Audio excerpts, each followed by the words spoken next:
Nosso sistema solar se formou há cerca de 4,5 bilhões de anos, a partir de uma nuvem densa de gás interestelar e poeira. A nuvem entrou em colapso. Segundo algumas teorias, foi devido à onda de choque de uma estrela que resolveu explodir nas proximidades, a famosa supernova.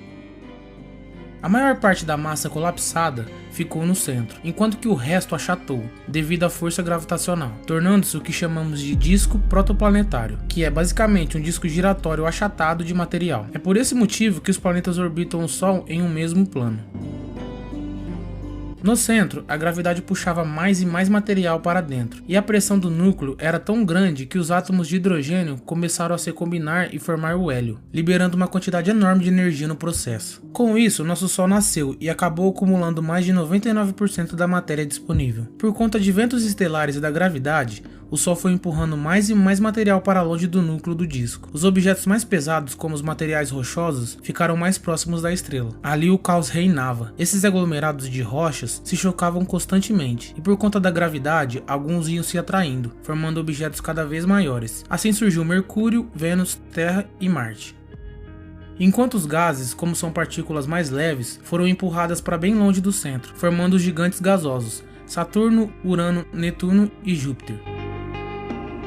Ou seja, uma pequena quantidade do material restante da formação do Sol foi empurrado para longe. Por isso a semelhança na composição química de Júpiter e do Sol. Assim como o Sol, Júpiter é composto basicamente de hidrogênio e hélio. Mas é só isso?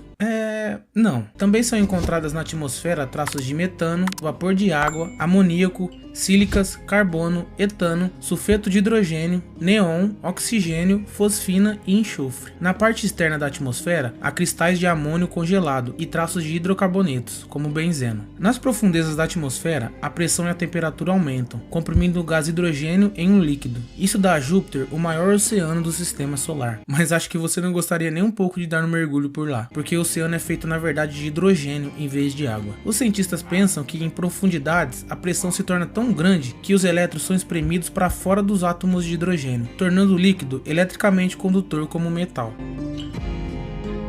Júpiter gira incrivelmente rápido e os especialistas acreditam que essa rotação acelerada conduz a correntes elétricas nessa região, gerando o poderoso campo magnético do planeta. Agora que sabemos como Júpiter foi formado e qual é sua composição, será que existe alguma maneira de acender o planeta e transformar ele no nosso segundo Sol? A resposta é não. Um monte de nãos, na verdade. Isso porque Júpiter não consegue fazer uma das coisas que estrelas fazem como ninguém, a fusão.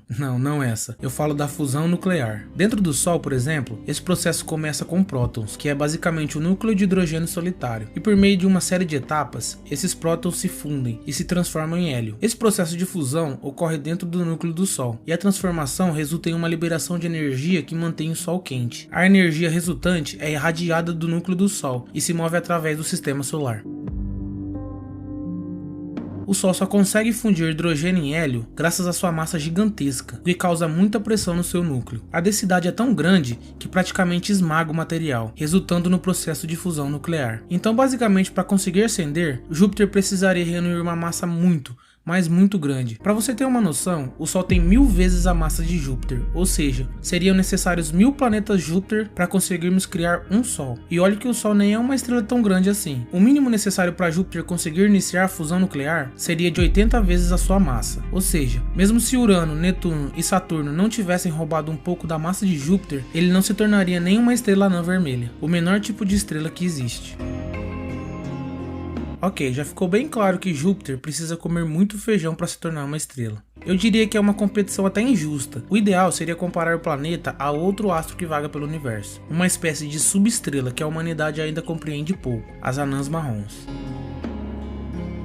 As anãs marrons são corpos celestes com mais massa que planetas e menos massa que estrelas, variando entre 13 a 80 vezes a massa de Júpiter. Elas emitem luz por conta própria, geralmente não muito. Os maiores e os mais novos são bastante quentes, emitindo um brilho constante, não como as estrelas, mas até que brilham um pouquinho. Já os menores e os mais antigos, ao contrário, são pouco visíveis, sendo possível vê-los apenas no espectro infravermelho. Sua formação é semelhante à de uma estrela. Basicamente, anãs marrons são estrelas que falharam na hora de acumular massa. Elas nascem de nuvens de gás e poeira em colapso, assim como o nosso Sol. E esse colapso gravitacional libera uma quantidade enorme de energia, mas elas falham na hora de capturar massa o suficiente e não conseguem fundir hidrogênio em hélio. Algumas mais massivas, com aproximadamente 50 vezes a massa de Júpiter, até conseguem fundir deutério, que é um isótopo de hidrogênio, mas com pouquíssima eficiência. Por causa da sua baixa temperatura e luminosidade, a primeira anã marrom só foi descoberta em 1995 e nomeada de Teide 1.